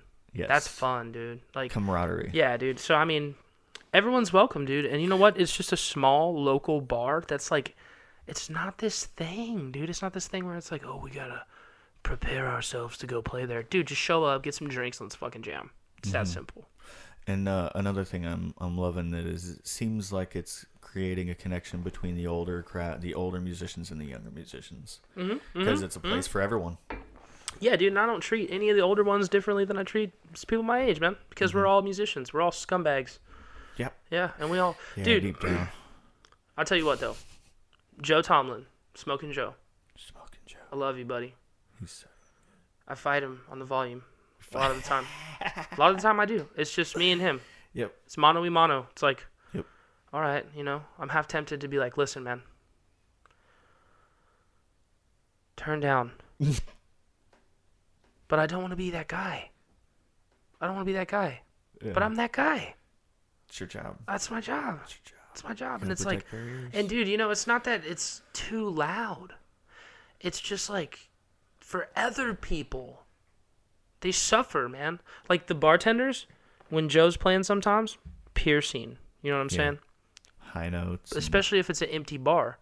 Now I'm not saying he does that every time. I'm just saying he's not the only one. But he's a common culprit. I love him to death. Repeat offender. Dude, but the thing that's crazy about it is he's probably literally the best guitar player I've ever seen, bro. He's so good. He's so fucking good. Really, and really fast, is. Dude, precise, and he knows how to work the tone control too, because he can have it loud as shit like that and then back it off and play some country stuff and have some thick tone. Yeah. He can. So I really can't talk too much shit. I've heard some great guitar playing from him, man. But like I'm telling you this now, I would say that to his face, dude. You know what I'm saying? Oh, like, absolutely. I love Joe, Yeah, dude, one time I had my guitar and I was trying to get it to go just direct in from my amp to the system, and just do it kind of quiet on my amp, and he started to crank my amp. I said, "Don't!" I blew up for a second. Like, don't you touch? Don't. No. And he goes, "Whoa, my bad." And then he came and talked to me after. He's like, "Man, I didn't mean to offend you or anything." I was like, "No, I just had to let you know I was doing something like particular with it." Yeah, I was trying to do something. Joe's cool, man. Joe's cool. He is. He goes, "Man, you remind me so much of me." I'm like, hell yeah, dude. I hope I can play like that. Joe's not an older musician. He's just one of us, dude. There's no such thing as an older musician. I'd say you have veterans. They are attracted to different places. Like Wesley Brown, like veteran. You know what I mean? Like Frank, probably veteran show guy, veteran. Yeah. Like just a hard hitter, dude. You know what I mean? Like plays a lot, and that's what it is. That's what this is. That's what this gig is. Yeah. Some people get jealous about that too. Like really? when someone's playing a lot and they're like, you're like, where are you playing? Like especially other musicians where you're like, where are you guys playing this weekend? They're like, oh, we're taking the weekend off. Oh yeah, well we're in Georgia. We're at this super badass club that you've never fucking heard of. You know what I mean? So, and sometimes, but it's all in good fun, man. It's all in good fun. Do you think a lot of times that ego is what made people start wanting to play an instrument well enough to perform? I was hoping you were going to ask me that, dude. I think ego is absolutely necessary, dude. Yeah. Yeah, man. Throw that shit up on stage. Yeah. And practice that shit on stage. But you know what, man? At the end of the day, when you walk out and you walk off that stage, leave that shit at the door. Yeah. Because, I'm not better than anybody else, bro. But you give me a guitar and I'm going to shred, bro. Yeah. That's what I'm doing. Grabbing some water. This podcast is brought to you by Shred It Incorporated. Have all your shredder needs for all your documents that need shredding. Just more. Yeah, man. Give me some water. Water, sandy water. Oh, man. My favorite jam time I ever had was when we set up right in front of the guitar shop, which is in downtown, and we put up the electric drum set and a bass guitar and an amp, and then Ty brought his Black Star with this guitar. Yep. And we freaking just let it rip. All three of us, Just let it rip out on Main Street. Echoing down on Main Street. People were coming by, putting up, heck yeah, waving and everything. Yeah. I loved it. Yeah. I loved it. And then somebody was like, you can hear that like quarter mile out. You're gonna have to cut that out a little bit. It was over at the courthouse. He said, you can hear that. Dude, like, you're gonna have to I had to cut that down. And I was like, all right. Sure. Thanks. Right away, Thanks, I bud. turned my mids up. Yeah. I'm such a hypocrite too, because it's like sometimes it's that jam. I'm like, hey man, don't beat those drums so loud. But if I'm behind the drums, I'm like beating the shit out of the drums. You know. God. I swear, man. Yeah, this just is what it is, man. Music's so fun. When it takes a hold of you, and that's where a lot of my problems come from, is when the music just takes hold of me. Yeah. And I can't quite ride the wave it's taking me on. And I'm like, fuck it, I'm gonna do my best, and then I do it, and I'm like, all right, I made it through. Oh, that was fun. Dude. Because drums. It's my worst. Drums my worst. Oh, dude. For sure. Yeah, if you're riding that wave and all of a sudden it starts going south, you can't act like you're not on that train with everybody. You know, that train's fucking up and it's going down. You know, like it's like where you're like hit a spot where you forget a chorus or you forget something and everybody forgets and you're just like in this jumbled up mess. Yeah, it's like watching a train wreck. Did we stop a song ever? I think we stopped one I'm song. sure. I think we stopped one song and went to the next one. At least one. It was wild. Yeah. It was some crazy song. We learned some complicated songs though. Yeah, man. That was another thing that you showed me is like you can learn songs that aren't just like playing through chords.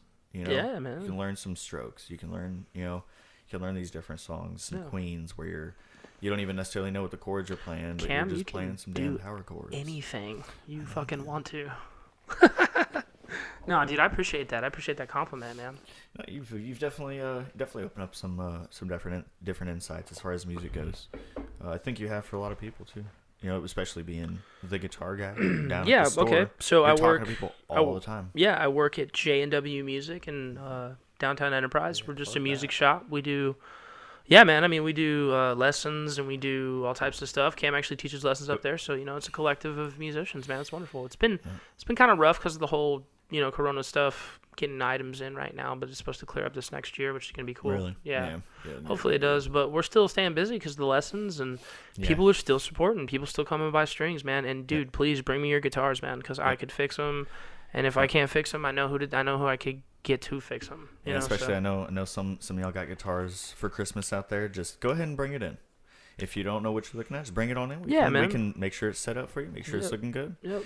And, maybe hook you up with some lessons, maybe see, get you connected with different people. Yeah.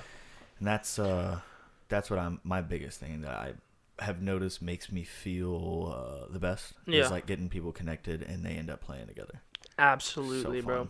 I get more of a kick out of watching somebody come into the store and buy a guitar, and then in a couple weeks they're playing some chords. Like I get way more satisfaction out of that than I do playing now. Yeah, I do. Yep. It just makes you jealous. You've already did that. You don't get to discover it like that, they do anymore. You can do it left-handed. Yeah, man. And I'm not saying that I'm any type of good player or anything. I'm just saying I could play chords. There was a time where I couldn't, and you remember when you're like, that sounds cool. You do a new shape. I wonder what that is. And that adventurous part of it. I think when you get older, it's harder to explore that. The more you know about the instrument, in my opinion, that's what I think. This happened yesterday. I was listening to. We actually got a vinyl player. Nice. Got a Victrola. Nice. It's like a briefcase. It's sweet, I got you. It's cool. Yeah, I got one too. Got Elton John playing Crocodile Rock, and it comes in blow, blow, blow, dun, dun, dun. And I walked over to the piano, and I was like, did that shit. And I got the second one wrong. I was like, oh, it's there. Yeah. But I immediately knew what the third one. I was like, 10 years ago, I listened to that for I want to say knowing me probably a good 40 minutes trying to pick it out. Never could do it, and I was like mad. I don't even know what I was mad about. I don't know if I was mad about how long it took me before or how easy it was. I think that's what it was. Just like, it's a little less adventurous, but at the same time, at least on piano, I think guitars, well, for me, it's a lot harder to get into like jazz guitar, but learning a little bit of jazz piano, just a little bit, lets me know like, oh yeah, I still got plenty. Right. It's like, because it's so hard. It's so hard just for one small idea. It's like breaking down your numbers. It's like switching from whole numbers to decimals. Yeah. Is exactly what it's like, and you're like, oh shit, I don't have a calculator. Yep. Or fractions even. So, but that's it. Definitely. I'm more of like heady. Like I notice I love the numbers. I love the music theory. You're just like you're a bit of a music theory anti-establishment guy. No, I'm not. No, I'm not. I'll say that. No, I'm not, man. I'm really not, dude. What I am is I am a primal guitar player. Yeah. I like the pure rawness of not knowing what the fuck you're doing sometimes. That's what I like. It's a preference, man. I like garage bands. I like shitty music, to be real. Like, I really do. I like music that people are trying. Yeah. And it sounds like they're fucking trying their hardest to play. Yeah. Not to sound cool or just to play their hearts out. Like, I'm a huge Black Flag fan. Yeah. Dude, I'm huge on Fugazi. Yeah. Yeah, and when Ethan first showed me Queens of the Stone Age, dude, I'm a Josh Homme fanboy from the jump, dude. Yeah, and like, dude, still to this day, I want to make music that's cool as shit, Like, I really do. But, like, I don't come close. Just me. Like, when I'm playing with Atomic, those guys make it so much easier to make these songs, man. I've played with your rhythm section. I know. Yeah. Just They're playing good, cover man. songs. They're good, man. They are. They're good. And they're really good. And they make it a lot of fun, too. Yeah, and they're good dudes, man. I think what makes it the most fun is they do their job. Like, even if they... Oh, yeah. Sometimes even if they don't, they can figure it out really quickly. Right. And, like, it's... Yeah. It's impressive, for one, but also, it opens up the time to be a little more fun, to be like, oh yeah, who cares? Let's do this. Let's join these two songs together and do a jam in the middle, or whatever it is. Yeah. But for sure. You told me a little bit about seeing like different local bands in Phoenix and kind of that scene. You were telling me a little bit about it, or something like that. I used to live in Flagstaff. Yeah. So basically what it is, there's this place called the Orpheum, and they had like this thing called a Hammerfest. And so like we went there, and it's just this big heavy metal thing at this big theater in this little college town. Cool. Yeah. So I mean, I went to that a couple times, and then you go downtown Flagstaff, and then at like on the weekends there'd be like a band playing in the downtown square, or they'd do like a movie, or they'd do something, So we used to go do all that stuff. So I was exposed to live music at a young age. But like I said, man, my parents were singing karaoke almost every weekend, so that was just huge on me. It was huge, man. Like it's dude, if you want to have a good time, what else is there to do than sing? Yeah. Like.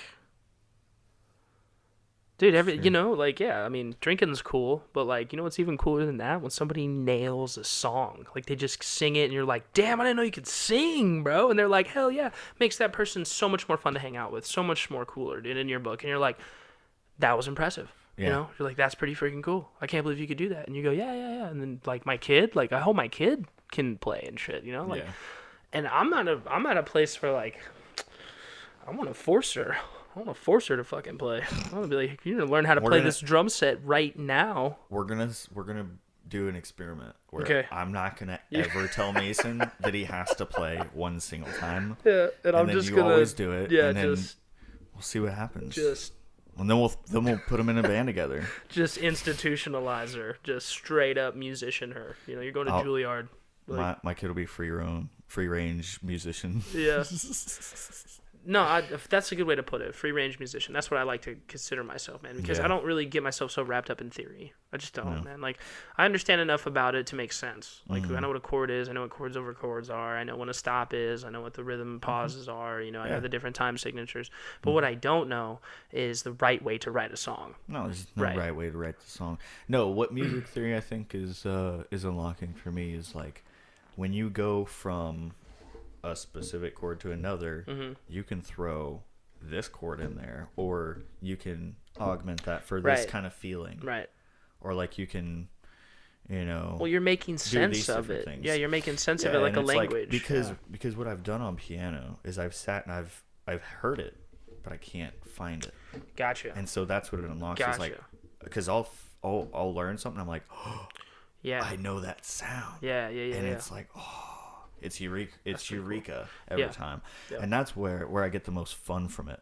Because, like I said, that's just I'm that kind of. I get excited. I've gotten excited about math before like that. So I wouldn't say I'm a hater on theory. no, but what I will say is I don't want to get wrapped up in it. That's my opinion. Yep. It's how I see it. You know, like, and I don't judge anybody else for playing how they can play, man, because like a lot of the dudes who do know theory really well, you know, they can play with anybody. And you're like, they're like, hey, what key are you in? And you're like, I'm in E. And they're like, oh, actually you're in A flat, but okay. I got you. Yeah. And you're like, it's E Dorian, dude. Dick. Yeah. Yeah. Like, I'll never forget. You start on the 4. I got to shout out to Alan Gothard, dude. Because, like, Alan's my boy, okay? And I'm going to tell you a little story about Alan. I'm going to tell you a little story. Dude. So, Alan used to come to the music store a lot in the early days, you know, before he you know, had his own stuff going on, you know? And so when we were playing together and stuff, now he don't come around. Well, he's you know he's got a lot of stuff going on. You know, he's a big boy now. I don't ever come around. He's not a kid no more. You know, we're not kids no more. And he, you know, when I was at the band house, that was the first time I ever invited him out there to do some songwriting with me. And he could not really play that well. Like he was kind of like he just was learning his chords. And we wrote a couple. Like I think we wrote 1 or 2 songs together. And he started coming to the music store, man, and he'd be picking up the guitar and he'd be like, well, look at what I learned. Look at what I learned. Look at what I learned. Look at what I learned. And I would watch him just to watch the evolution of it, man. And I watched that man study theory and become 10 times the fucking guitar player I'll ever be, you know, to the point where like I can't even play with him now, dude, because I mean, like, he's just too fucking good. He's just like trying to play a different level with no, I'm intimidated. I'm like, I'm for real. Like, I'm like, dude, I'm to the point where, like, dude, I'll play anything with him. Yeah. But if he's so good, he has the creative control. He does, man. Yeah. Like, and I would never rob somebody. Great music, I would never, he does. And I would never rob somebody of that because of my ego. You know what I mean? And I've let him know that. And he clashes on me because he's like, well, you need to learn theory. And I'm like, I don't need to learn shit. You know what I mean? Like, cause I'm stubborn, you know? And he's like... Yeah. You know, but then I watch him play, and, like, the caliber that he can play is just incredible, man. Incredible. And so, I mean, yeah, that's why I would say I'm not a hater. Like, I love what he could do. And, like, I say that exaggerated, you know. Like, you just talk shit. But absolutely. I'd play with him anytime, for sure. But, same. But I am intimidated by him, dude, because, like, when he walks in the room, there's not a better vocalist. There's not somebody who's going to understand and perceive what you're playing probably better than he is. He's a I do smart love playing dude, when he's in the crowd. He's a savant, yeah. Especially playing acoustic stuff because it's like he listens to. I think we could probably about wrap it up. Yeah, I think that's about it. Awesome, Unless, yeah, dude, that was great. Little backstory, little in-depth type stuff. Yeah. Anything else you want to go over? I mean, any questions? No, I mean about Atomic or anything like that. No, I think we covered everything, and me and Ty, we talked about pretty much what's up and coming, so that's cool. Yeah. So we covered that. Ty's really good at that. Ty's usually he's usually the powerhouse behind the production. Ty is, dude, he is the glue for real that holds us all together, man, because dude, he's the one cranking out the website. He's the one having all the art ideas. Really? I mean, he's the one. He is a powerhouse production artist. He's a great brander. Yeah. And I think that the longer we work on it and the more that, you know, we trust him with it, the more successful we'll be. You know, Wade's really good at online videos and stuff, and Ethan and I are pretty much the gear guys and the dumbasses, you know. I don't know jack about gear, bro. The meathead players is what I am and Ethan is. Yeah. Yeah. That's what's up, man. Same with Wade too. Wade's kind of a meathead. Yeah, I loved it's like like classic rhythm section, like. Yeah. Y'all are like out talking to everybody and they're just like chilling. We got to do this. We got to do this with all of us here after you interview all the guys. Yeah, definitely. Yeah, because then you could ask us specific questions about some shit and we could clear the air maybe. You know, that would be fun. It might spark a little bit. Be a little fun. Yeah. Be a little crazy. Yeah. But yeah, no, I think it'd be great. I think it'd be great too. Yeah. I think this can be something really fantastic. I'm excited to see what this can turn into. Same, man, and like it was fun, and like, dude, I think people just having a conversation like this is just nice, man. Like, literally, I don't even like. I listen to podcasts more than I listen to music now sometimes because I'm playing it all the fucking time. Yeah, so, man. Yeah. Yeah, I get tired of this because I end up listening to the same music. Yeah. But I've listened to the same 8 songs that aren't like the music that I'm learning. Yeah. I've listened to those same 8 songs for like about a month now. That's a long time to be stuck on 8 songs. Dude, my son's the same too. He's like, "Can we play just one more time?" And I'm like, "Yeah, we can." Awesome. Like, or no, like that's not after me repeating it once. I'll play it once, and it's about to end. He's like, "Hey, can we listen to it again?" I'm like, "Yeah." Yep. Hell yeah. Yep. Hell yeah. When usually my history with him, every time I pick up a guitar to play, he's like, "Dad, stop. Dad, don't play. Stop." Yeah, man. Yeah. Thanks for coming by. Yeah, dude, it was awesome. A lot of fun. Yeah. I'm ready to stretch my legs. All right. Peace out, guys. Let's do it.